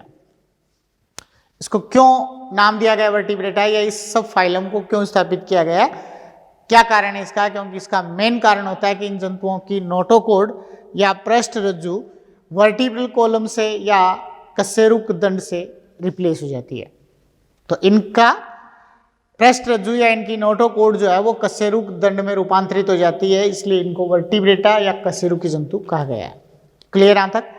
अब इस फ्लो चार्ट से आप एक चीज आपके दिमाग में समझ में आ गई होगी कि सभी वर्टिब्रेटा यूरोकोर्डेटा होते हैं, सभी वर्टिब्रेटा कोर्डेटा होते हैं, लेकिन सभी कोर्डेटा वर्टिब्रेटा नहीं होते। क्लियर यहाँ तक? सभी कशेरुकी रज्जुकी होते हैं, लेकिन सभी रज्जुकी कशेरुकी नहीं होते। समझ में आ गई? सभी वर्टिब्रेट्स आर कोर्डेट्स। सभी वर्टिब्रेट जो है वो क्या होते हैं? कोर्डेटा होते हैं, क्योंकि ये जितने भी वर्टिब्रेटा आएंगे इसमें वो सब है किसका पार्ट? कोर्डेटा का ही है। लेकिन सबके सब कोर्डेटा वर्टिब्रेटा नहीं होते। क्लियर? समझ में आ गई? सभी वर्टिब्रेट कोर्डेट होते हैं, लेकिन सभी कोर्डेटा वर्टिब्रेटा नहीं होते। समझ रहे हो क्यों? क्योंकि कोर्डेटा के अंदर तो क्या है? प्रोटोकोर्डेटा भी होते हैं और यूकोर्डेटा भी होंगे। तो जो यूकोर्डेटा है वही केवल वर्टिब्रेट है, प्रोटोकोर्डेटा तो वर्टिब्रेट है नहीं। इसलिए सभी कोर्डेटा जो है वो वर्टिब्रेटा नहीं हो सकते, लेकिन सभी वर्टिब्रेटा कोर्डेटा होते हैं। क्लियर? इस टाइप से जो है वो इनके अंदर इसका वर्गीकरण किया गया है। एनसीईआरटी में दिया गया है, ये लाइन दी गई है कि सभी वर्टिब्रेट्स कोर्डेट होते हैं, लेकिन सभी कोर्डेट वर्टिब्रेट्स नहीं होते। क्लियर? ये इसका क्लासिफिकेशन है। अब इसके बारे में एक एक के बारे में हम स्टडी करेंगे। सबसे पहले आप देखें तो इसमें एक्रेनिएटा या प्रोटोकोर्डेटा। सबसे पहली चीज जो है वो क्या पढ़ेंगे अपने? एक्रेनिएटा या प्रोटोकोर्डेटा। एक्रेनिएटा या प्रोटोकोर्डेट्स में एक चीज आप देखें कि इन जंतुओं में ब्रेन और इसके साथ साथ ब्रेन के चारों तरफ की प्रोटेक्टिव कवरिंग क्रेनियम इनमें एब्सेंट होती हैं। क्लियर यहाँ तक? तो इनके अंदर जो है वो ब्रेन, क्रेनियम और वर्टिब्रल कॉलम ये एब्सेंट होती हैं। क्लियर यहाँ तक? सब के सब ये मेराइन होते हैं। ये जंतु सारे समुद्री जल में होते हैं, ये भी इसकी विशेषता है कि जंतु समुद्री जल में पाए जाएंगे। इसके अलावा दूसरा, प्रोटोकोर्डेट जंतु जो होते हैं, इन प्रोटोकोर्डेट जंतुओं के अंदर इसका मेन जो है वो कैरेक्टरी जो क्या है हो गया, क्रेनियम की अनुपस्थिति। क्लियर यहाँ तक? तो इसमें एक क्रेनिएटा में या प्रोटोकोर्डेट्स में आप देख लें कि एक तो सबसे पहली चीज तो सभी समुद्री जल में, सभी समुद्री जल में होंगे, सभी समुद्री जल में पाए जाएंगे। इसके अलावा दूसरा जो है वो एक क्रेनिएटा जंतुओं के अंदर ब्रेन, क्रेनियम, कपाल, ब्रेन, क्रेनियम व वर्टिब्रल कॉलम एब्सेंट होगी। ब्रेन, क्रेनियम और वर्टिब्रल कॉलम एब्सेंट, अनुपस्थित होगी। क्लियर यहाँ तक? तो सभी जंतु समुद्री जल में पाए जाएंगे। ब्रेन, क्रेनियम और वर्टिब्रल कॉलम इनमें एब्सेंट होंगे। उसके बाद इन जंतुओं के अंदर श्वसन के लिए गिल स्लिट्स ही पाए जाते हैं। तो ये इनके अंदर जो है वो रेस्पिरेशन में केवल गिल स्लिट्स होते हैं, रेस्पिरेशन के लिए केवल गिल स्लिट्स होते हैं, जबकि उनके अंदर यूकोडेटा जंतु जो होते हैं उनके अंदर गिल्स से भी होता है, लंग्स से भी होता है, त्वचा से भी होता है और भ्रूणीय अवस्था में उनमें गिल स्लिट्स भी पाई जाती है। क्लियर यहाँ तक? तो रेस्पिरेशन जो है वो गिल स्लिट्स से होगा इनमें। उसके बाद आप देखें नेक्स्ट, इनमें एक्सक्रीशन जो है वो या तो न्यूरल ग्लैंड से, न्यूरल या पाइलोरिक ग्लैंड जो यूरोकोर्डेटा में होती है, और सिफेलोकोर्डेटा के अंदर जो है वो एक्सक्रीटरी ऑर्गन जो है वो फ्लेम सेल्स या ज्वाला कोशिकाएं होती हैं, प्रोटोनेफ्रिडिया। तो एक्सक्रीशन जो है वो इसमें न्यूरल ग्लैंड से और फ्लेम सेल से जो है वो इनमें एक्सक्रीशन होगा। तो ये जनरली जो है वो एक क्रेनिएटा या प्रोटोकोर्डेटा जंतुओं के लक्षण है। प्रोटोकोर्डेटा जंतुओं के अंदर कोर्डेटा के विकसित लक्षण इनमें नहीं पाए जाते, इसीलिए इनको आदिम कोर्डेटा या प्रोटोकोर्डेटा इनको नाम दिया गया है। प्रोटो मीन्स प्रिमिटिव और कोर्डेटा कोर्डेट जंतु। तो इनके अंदर जो है वो कोर्डेटा के विकसित लक्षण नहीं पाए जाते। कोर्डेटा के विकसित लक्षण इनमें नहीं होने के कारण ही इनको एक क्रेनिएटा को प्रोटोकोर्डेट्स या आदिम प्रकार के कोर्डेट जंतु कहा गया है। क्लियर यहाँ तक? अब इन एक्रेनिएटा में आपको बताए हैं, इसको दो उपसंगों में बांट दिया कि एक्रेनिएटा के दो उपसंग जो है वो कौन कौन से होते हैं। एक उपसंग होता है इसका यूरोकोर्डेटा और दूसरा होता है इनमें सिफेलोकोर्डेटा। तो इनके अंदर जो है वो पहला सब फाइलम पढ़ेंगे यूरोकोर्डेटा, पहला सब फाइलम यूरोकोर्डेटा।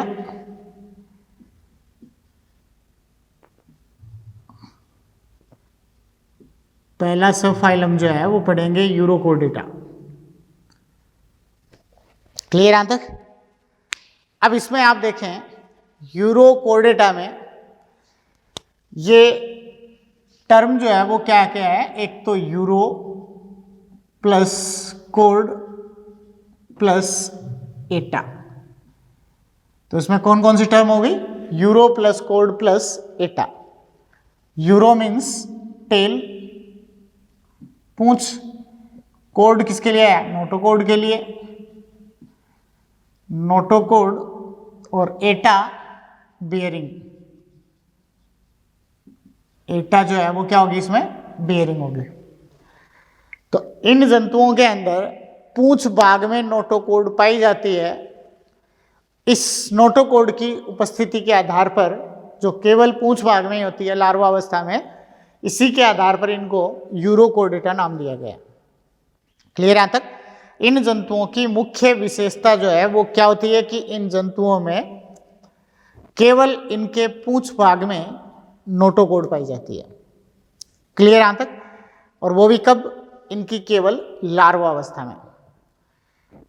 एडल्ट में अगर आप देखें तो एडल्ट में कोऑर्डिनेट लक्षण इनमें केवल ले दे के एक ही लक्षण इसमें पाया जाता है, वो कौन सा होता है? ग्रसनी क्लोम धरानों का पाया जाना, फेरेंजियल गिल स्लिट्स का पाया जाना, ये यूरोकोर्डेटा के अंदर एक कोर्डेटा का लक्षण है।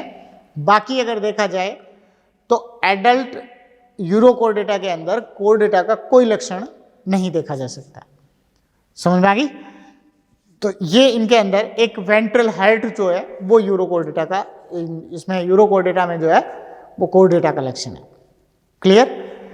अब इसमें आप देखें सफाइलम यूरोकोर्डेटा जो है इसमें कौन कौन से लक्षण होंगे। सबसे पहले बात करें इनके आवास की, तो सभी यूरोकोर्डेटा जंतु जो है वो समुद्री जल में पाए जाते हैं।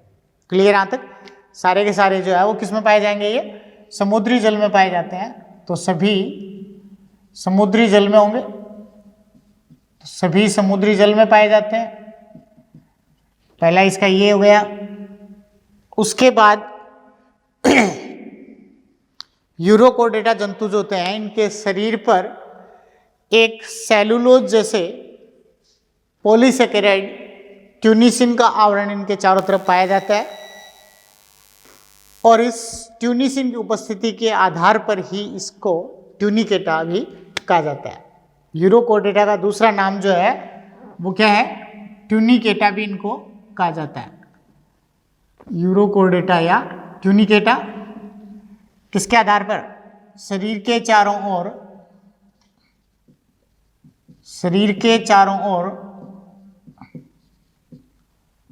ट्यूनिसिन शरीर के चारों ओर ट्यूनिसिन पॉलीसेकेराइड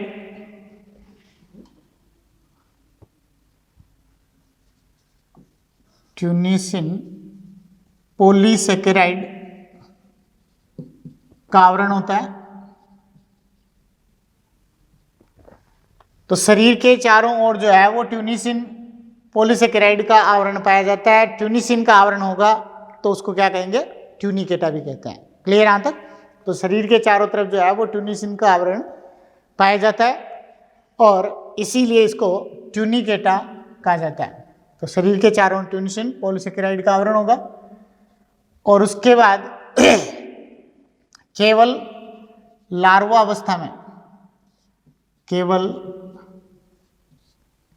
लार्वा की पूंछ में नोटोकोड पाई जाती है। केवल लार्वा की पूंछ में नोटोकोड पाई जाती है। तो केवल लार्वा अवस्था में जो है वो इनकी पूंछ पर नोटोकोड पाई जाती है, जो एडल्ट में नहीं होती। क्लियर? यहाँ तक? एक वयस्क यूरोकोर्डेट जंतु का अगर आप देखें तो उसके किसी भाग में शरीर के नोटोकोड नहीं होती, केवल लार्वा अवस्था में उसकी पूंछ में पाई जाएगी। तो केवल लार्वा की पूंछ में नोटोकोड पाई जाती है। तो ये हो गया इसमें कि इनकी केवल लार्वा अवस्था में पूंछ भाग में नोटोकोड पाई जाती है। क्लियर? उसके बाद आप देखें नेक्स्ट, इन जंतुओं में शरीर के अंदर जो है वो दो एपर्चर होते हैं। एक एट्रियल पोर होता है, एट्रियल साइफन के थ्रू अंदर खुल रहा है, और एक इनके अंदर जो है ब्रैंकियल साइफन या ब्रैंकियल पोर के थ्रू अंदर आता है। क्लियर? यहाँ तक? तो ये इनके अंदर जो है वो अग्रभाग में, इनके अग्रभाग में एट्रियल पोर, अग्रभाग में एट्रियल पोर होता है।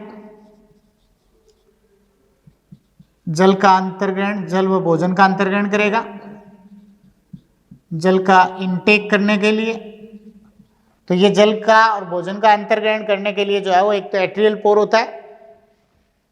पश्च भाग में इनके क्या पाया जाएगा? ब्रैंकियल पोर।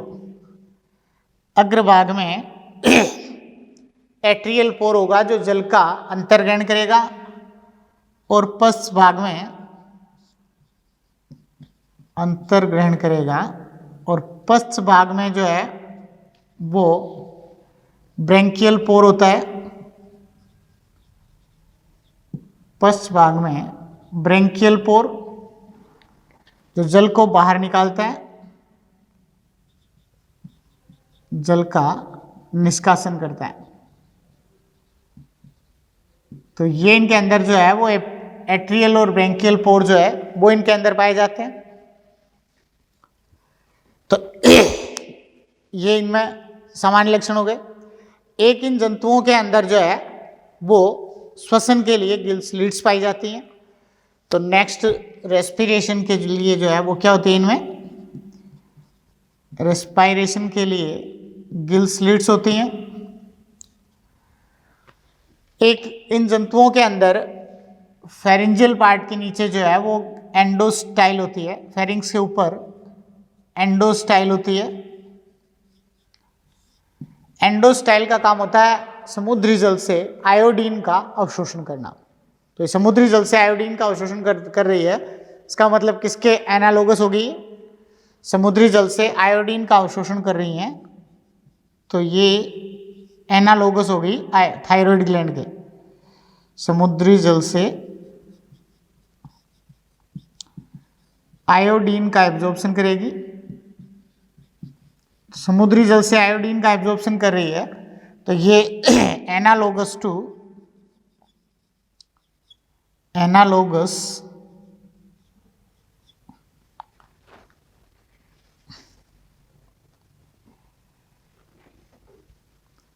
तो ये एंडोस्टाइल जो है वो समुद्री जल से आयोडीन का एब्जॉर्प्शन या अवशोषण कर रही है, जो एनालोगस टू थायराइड। तो जो थायराइड ग्रंथि जो है इसकी एनालोगस होती है।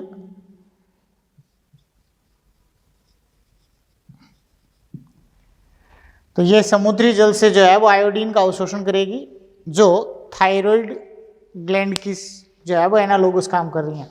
क्लियर। उसके बाद आगे और देखें तो और क्या लक्षण बताएंगे। एक इन यूरोकोर्डेटा जंतुओं के अंदर इसमें श्वसन बताई दिया किससे होता है, गिल स्लिट्स के द्वारा जो है वो इनमें श्वसन होता है। उत्सर्जन के लिए इनमें न्यूरल ग्लैंड या पाइलोरिक ग्लैंड होती है।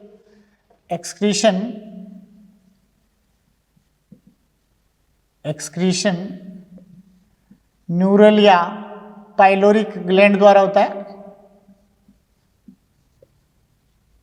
न्यूरल या पाइलोरिक ग्लैंड, इसके द्वारा इनमें उत्सर्जन होता है कि न्यूरल ग्लैंड या पाइलोरिक ग्लैंड के द्वारा उत्सर्जन होगा। एक इनके अंदर जो है वो हार्ट कैसा होता है, वेंट्रल सरफेस पे। सर्कुलेशन में अगर आप देखें तो सर्कुलेशन के आधार पर अगर आप देखें तो इनमें वेंट्रल सरफेस पर ट्यूबुलर हार्ट होता है। क्लियर यहाँ तक। तो वेंट्रल एंड ट्यूबुलर हार्ट होगा, इसमें नलिकाकार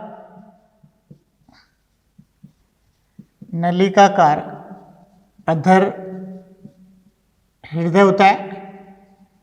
नलिकाकार अधर हृदय जो रिवर्सल ब्लड सर्कुलेशन करता है, रिवर्सल ब्लड सर्कुलेशन करता है,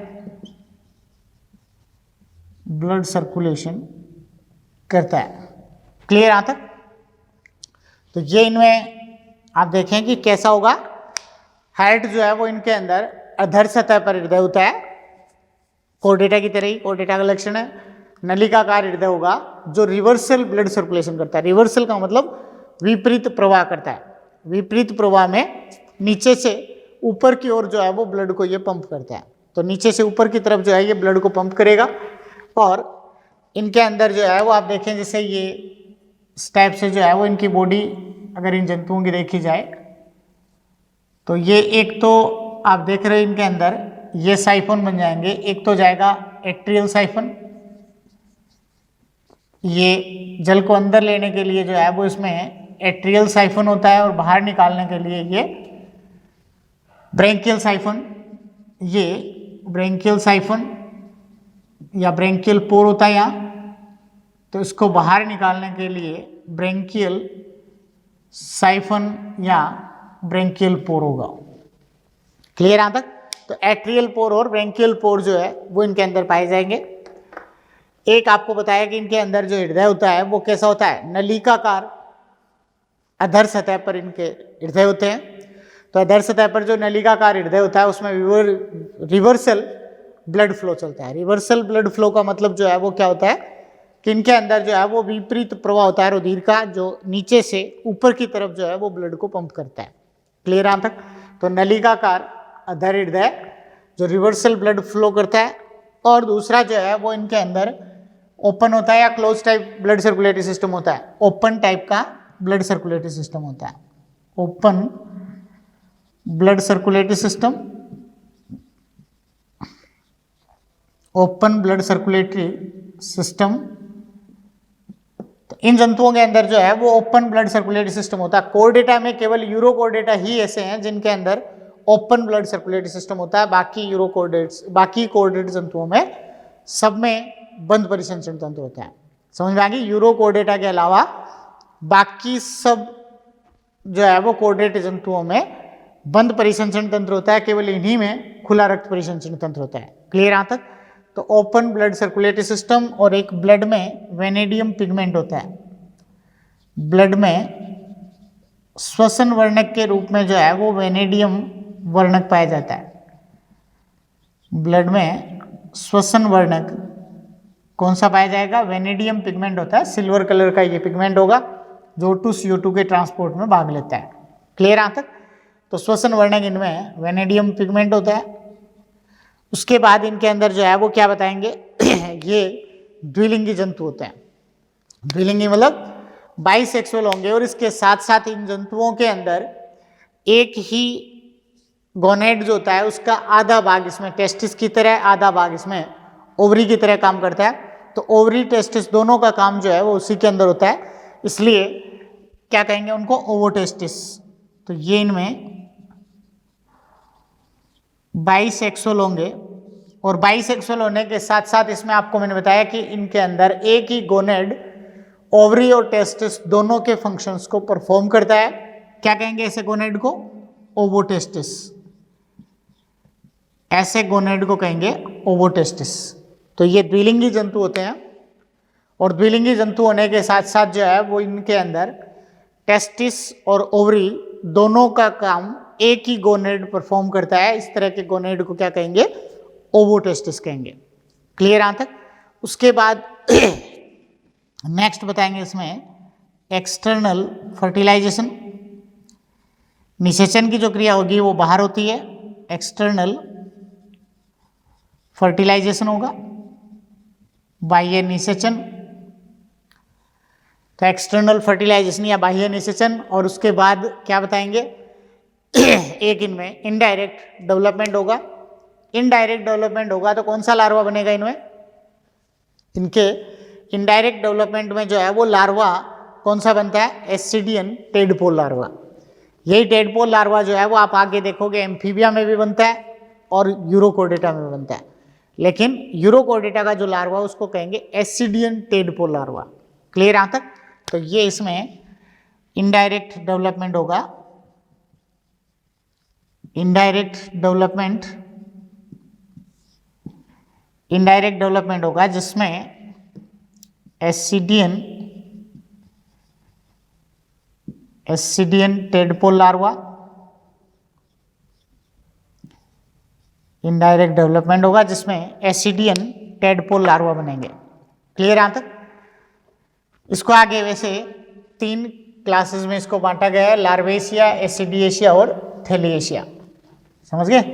लेकिन वैसे आगे इनका क्लासिफिकेशन जो है वो डिटेल आपके नहीं है। तो इसके अंदर एग्जाम्पल,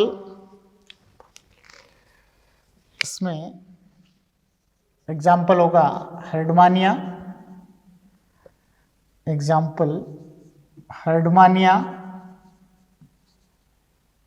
हर्डमानिया का कॉमन नेम जो है वो सी पोटैटो भी होता है, सी स्क्वीड भी कहते हैं इसको, समुद्री आलू या समुद्री फवारे, सी स्क्वीड।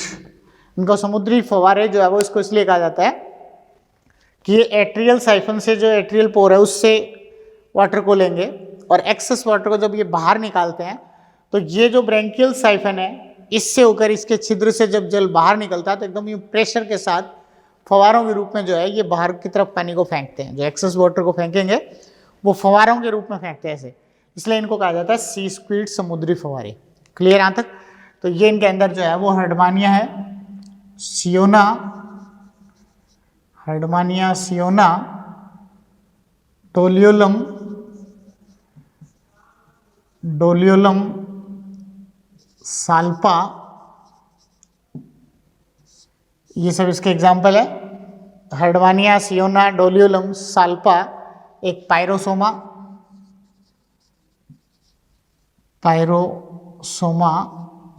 पायरोसोमा जंतु जो होते हैं वो कॉलोनियल होते हैं, कॉलोनी के रूप में रहते हैं, और इसके साथ साथ इनमें बायोल्यूमिनिसेंस की प्रॉपर्टी भी पाई जाती है। इनके अंदर जो है वो जैव प्रदीप्तता या बायोल्यूमिनिसेंस का गुण पाया जाता है। क्लियर यहाँ तक? तो ये सारे इसके एग्जाम्पल हो गए। हर्डवानिया है, सियोना, डोलियोलम, साल्पा, पायरोसोमा, ये सब कौन से जंतु होते हैं? यूरोकोडेटा। क्लियर यहाँ तक? अब इसके बाद जो है वो नेक्स्ट यूरोकोडेटा के बाद दूसरा सब फाइलम जो है वो इसका कौन सा है? यूरोकोडेटा के बाद दूसरा सब फाइलम है सिफेलोकोडेटा। तो ये भी आप कौन सा पढ़ रहे हैं? एक्रेनिएटा पढ़ रहे हैं। तो एक्रेनिएटा का दूसरा सब फाइलम पढ़ेंगे सिफेलोकोडेटा।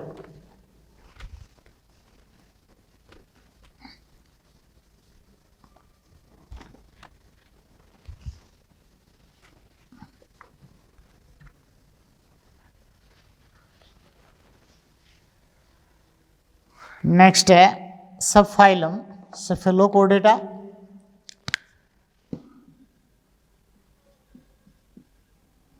सब फाइलम सेकंड सिफेलोकोडेटा।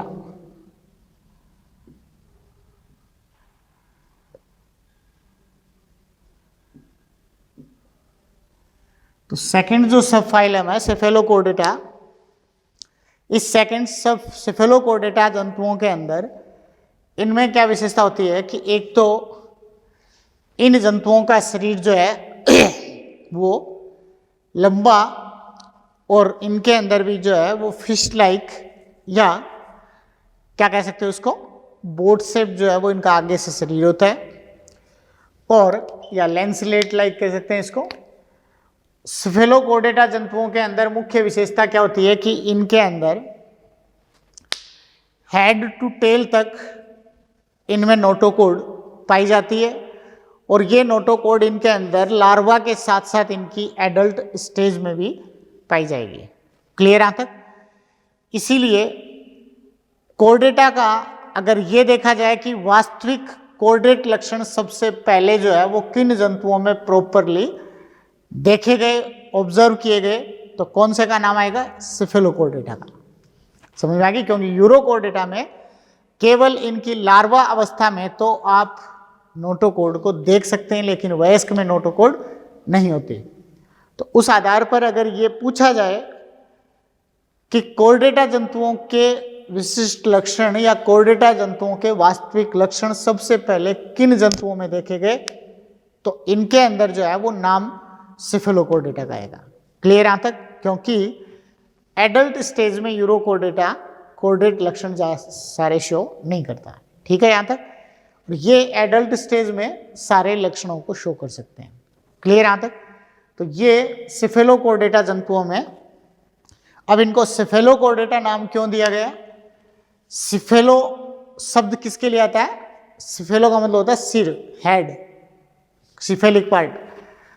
तो इन जंतुओं के अंदर जो है वो सिर से पूंछ तक एक कंप्लीट नोटोकोड इनमें पाई जाती है। इन जंतुओं में सिर से पूंछ तक जो है वो एक पूर्ण नोटोकोड पाई जाती है, पृष्ठरज्जु पाई जाती है। इस आधार पर इन जंतुओं को सिफेलोकोर्डेटा नाम दिया गया। क्लियर? सबसे पहले कोर्डेटा के विशिष्ट लक्षण वयस्क अवस्था में इन्हीं जंतुओं के अंदर सबसे पहले देखे गए थे। क्लियर यहाँ तक?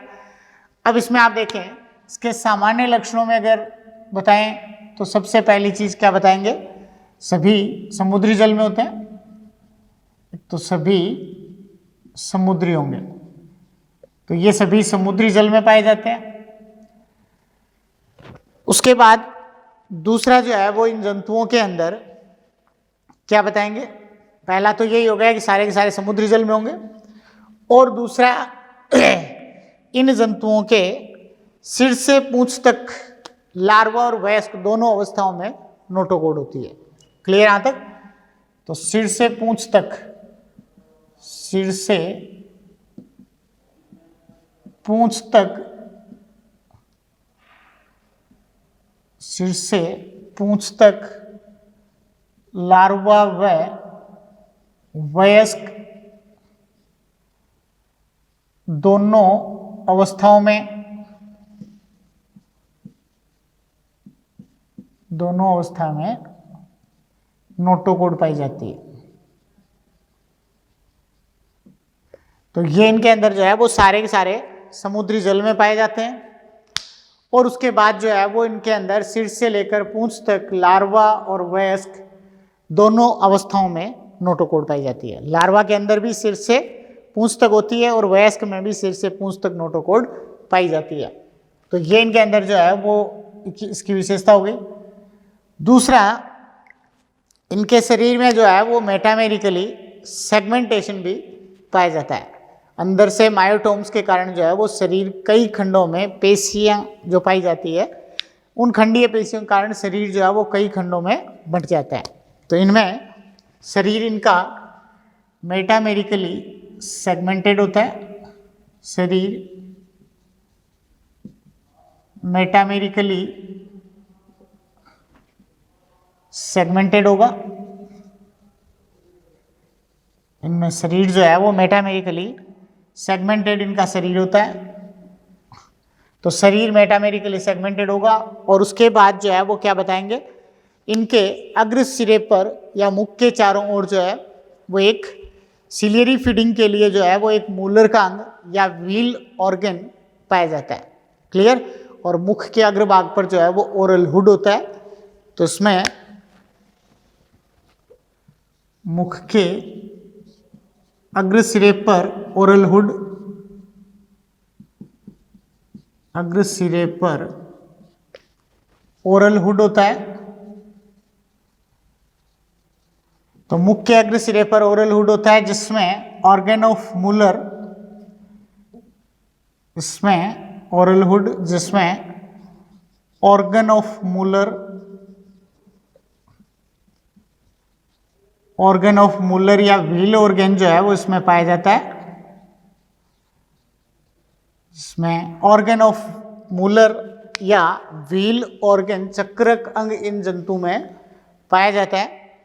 तो ये मुख के अग्र सिरे पर जो है वो ओरल हुड होगा, और उस ओरल हुड पे क्या स्थित होता है इनमें, ऑर्गन ऑफ मूलर, मूलर का अंग या चक्रक अंग, व्हील ऑर्गन इनमें पाया जाता है। क्लियर यहां तक?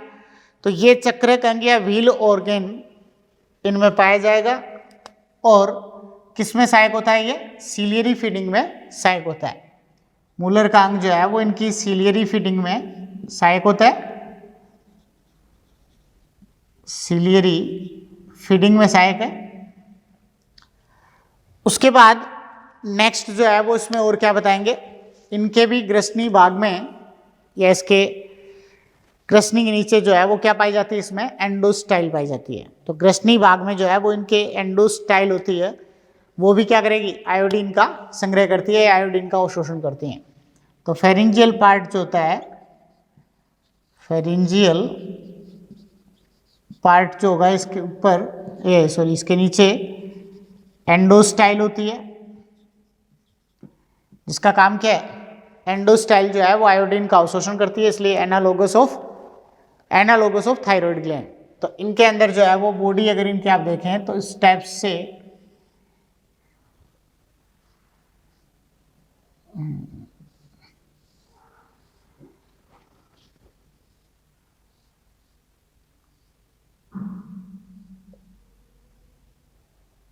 ये इसमें इसका ओरल हुड होता है,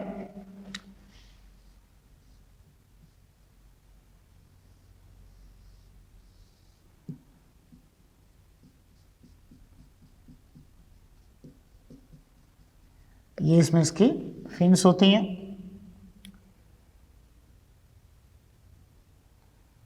और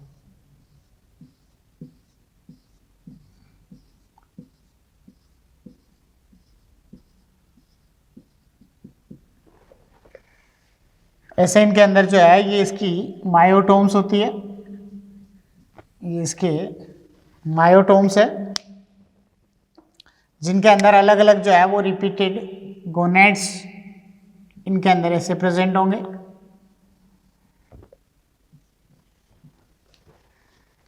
इस टाइप से जो है वो इनके अंदर ये इसके मायोटोम्स है जिनके कारण ये मेटामेरिकली सेगमेंटेड होते हैं।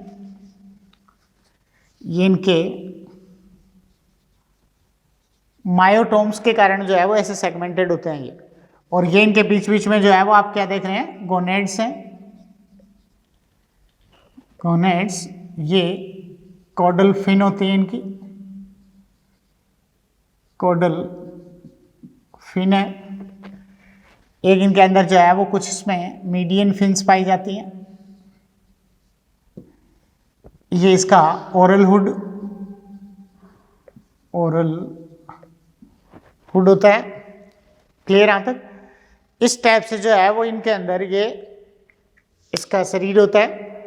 तो फेरेंजियल पार्ट में जो है वो क्या होता है, इनके अंदर एंडोस्टाइल होती है, और एक इनमें रेस्पिरेशन के लिए फेरेंजियल गिल स्लिट्स, रेस्पिरेशन के लिए फेरेंजियल गिल स्लिट्स होगी। तो ये आप देख रहे हैं इनके अंदर जो है वो गोनेड्स, ये सॉरी फेरेंजियल गिल स्लिट्स होगी रेस्पिरेशन के लिए। नेक्स्ट और क्या बताएंगे, इन जंतुओं के अंदर एक्सक्रीशन के लिए, एक्सक्रीशन एक इनका जो ओरल हुड वाला भाग होता है इसके पीछे की तरफ जो है वो क्या होती है, विलम होती है, विलम होती है। और इस विलम की छत पे जो है वो क्या पाए जाते हैं, हेचेक नेफ्रिडिया होते हैं, हेचेक नेफ्रिडिया। तो इसके पीछे क्या होता है, ओरल हुड के पीछे की तरफ जो है या विल ऑर्गन के पीछे की तरफ इनके अंदर एक क्या पाई जाएगी, विलम होती है। और विलम की छत जो होती है, विलम ये होगी यहाँ, और इस गुहा या विलम की छत के ऊपर जो ऊपर की तरफ होती है उस पर हेचेक नेफ्रिडिया होते हैं। ये भी इनके उत्सर्जन में सहायक होते हैं। तो उत्सर्जी अंग एक तो क्या होंगे इनमें, उत्सर्जी अंग सोलेनोसाइट्स या फ्लेम सेल्स भी होती है, और इसके अलावा हेचेक नेफ्रिडिया होते हैं। क्लियर यहाँ तक? एक्सक्रीशन जो है वो सोलेनोसाइट्स, सोलेनोसाइट्स इससे पहले आपने पढ़ा है प्लेटिहेल्मिन्थेस में, ध्यान है, प्लेटिहेल्मिन्थेस में भी फ्लेम सेल या सोलेनोसाइट से उत्सर्जन होता है। तो उत्सर्जन सोलेनोसाइट्स या फ्लेम सेल्स और इसके अलावा हेचेक नेफ्रिडिया होते हैं। फ्लेम सेल्स और हेचेक नेफ्रिडिया, इनके द्वारा इनमें उत्सर्जन होता है। तो एक्सक्रीशन या उत्सर्जन है वो सोलेनोसाइट्स या फ्लेम सेल्स और हेचेक नेफ्रिडिया के द्वारा उत्सर्जन होता है। हेचेक नेफ्रिडिया कहाँ होते हैं, इस विलम की छत पर जो है वो हेचेक नेफ्रिडिया पाए जाते हैं। इसकी रूफ जो बना रहे हैं वो हेचेक नेफ्रिडिया होते हैं। क्लियर यहाँ तक? ये इसका श्वसन हो गया, उत्सर्जन। उसके बाद परिसंचरण जो है वो कैसा होता है, यूरोकोर्डेटा में आपने पढ़ा था कैसा होता है परिसंचरण, खुले प्रकार का होता है, और सेफेलोकोर्डेटा में बंद प्रकार का परिसंचरण तंत्र होता है। तो सेफेलोकोर्डेटा में बंद प्रकार का परिसंचरण तंत्र, close blood circulatory system, close blood circulatory system, ये हो गया इसमें। उसके बाद आगे तो नेक्स्ट जो है वो इसमें बंद परिसंचरण तंत्र या बंद जो क्लोज ब्लड सर्कुलेटरी सिस्टम होगा। हार्ट और रेस्पिरेटरी पिगमेंट, श्वसन वर्णक और हृदय दोनों ही एब्सेंट होते हैं। तो हार्ट और रेस्पिरेटरी पिगमेंट, हार्ट एंड यूरोकोर्डेटा में आपने पढ़ा था हार्ट कैसा होता है, ट्यूबुलर और वेंट्रल हार्ट होता है। इसमें हार्ट और रेस्पिरेटरी पिगमेंट दोनों एब्सेंट होते हैं। Heart and respiratory pigment absent होते हैं। तो इनके अंदर जो है वो डायरेक्ट ब्लड वेसल्स ही जो है वो ये काम इनके अंदर करती है, ब्लड को पंप वगैरह करने का, प्रेशर के अकॉर्डिंग उसको ट्रांसपोर्ट कर देती है। तो ये इनमें हार्ट एंड रेस्पिरेटरी पिगमेंट जो है वो इनमें एब्सेंट है। इसके बाद नेक्स्ट जो है वो इसमें सर्कुलेशन का हो गया, रेस्पिरेशन ये बता दिए। इसके बाद एक जो है वो इन जंतुओं के अंदर सिफेलोकोडेटा जंतुओं में इनके प्रजनन के आधार पर अगर आप देखें तो ये कैसे होते हैं, यूनिसेक्सुअल होंगे, ये यूनिसेक्सुअल होंगे और रिपीटेड गोनेड्स जो है वो इनके अंदर पाए जाते हैं, रिपीटेड गोनेड्स। तो इनके अंदर जो मायोटोम्स आप देख रहे हैं, इन मायोटोम्स के कारण मेटामेरिकली सेगमेंटेड शरीर होता है। इन मेटामेरिकली सेगमेंटेड बॉडी के अंदर जो है वो और सेगमेंट के अंदर इनके गोनेड्स जो है वो रिपीट फॉर्म में जो है वो गोनेड्स बने होते हैं। तो यूनिसेक्सुअल होंगे, रिपीटेड गोनेड्स होंगे। उसके बाद फर्टिलाइजेशन जो है वो कैसा होगा, फर्टिलाइजेशन है वो एक्सटर्नल और उसके साथ साथ क्रॉस फर्टिलाइजेशन होगा। तो यूनिसेक्सुअल है तो क्रॉस होगा, तो external and cross fertilization, external and cross fertilization, external and cross fertilization होगा। उसके बाद इनडायरेक्ट डेवलपमेंट होता है, क्लियर यहां तक, इनडायरेक्ट डेवलपमेंट होगा। इसमें केवल एक ही क्लास है, इसकी क्लास तो इसकी लेप्टोकार्डी, और लेप्टोकार्डी क्लास में एग्जाम्पल क्लास होती है लेप्टोकार्डी, और इसका एग्जाम्पल एम्फियोक्सिस, एग्जाम्पल है एम्फियोक्सिस। तो एग्जाम्पल जो है वो इसका एम्फियोक्सिस या ब्रैंकियोस्टोमा, एम्फियोक्सिस या ब्रैंकियोस्टोमा, जिसका कॉमन नेम क्या होगा, लेंसलेट, एम्फियोक्सिस या Branchiostoma, common name lancelet. Clear यहां तक, ये सारे जो है वो इसका एग्जाम्पल हो गया, और सेफेलोकोडेटा, यूरोकोडेटा। तो यहां तक आपने पढ़ा है, ये कौन सा हो गया, प्रोटोकोडेटा या एक्रेनिएटा ग्रुप हो गया। क्लियर यहां तक। तो एक्रेनिएटा में आपने प्रोटोकोडेटा या एक्रेनिएटा में दो पढ़ लिया आपने, यूरोकोडेटा और दूसरा सिफेलोकोडेटा। क्लियर यहां तक। इसके बाद हम आगे नेक्स्ट लेक्चर में पढ़ेंगे यूकोडेटा या क्रेनिएटा। क्लियर यहां तक, ओके बाय।